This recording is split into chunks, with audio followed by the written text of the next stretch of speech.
Kayalar aşanda, çaylar daşanda, yalnız kalmış kurt özünü kurban verer. Ama neslini koruyup saklayar. Döyüş meydanında kimseye məğlub olmayan Böyük Atabey vəba xəstəliyindən dünyasını değişti.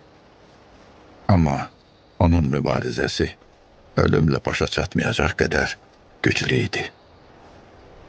Şeyhim, Allah'ımız əzəldən sonra bizə doğulmuş ilk oğlan körpəsini nəsib elədi.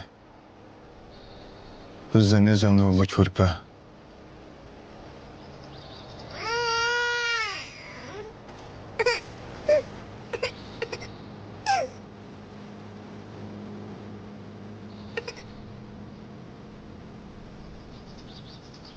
Allahu Ekber, Allahu Ekber.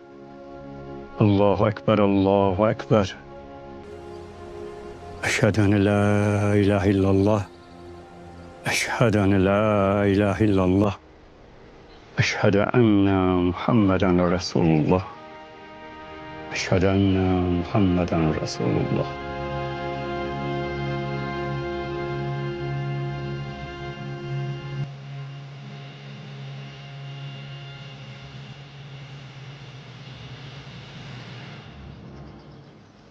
Senin adın İlyas İbni Yusuf.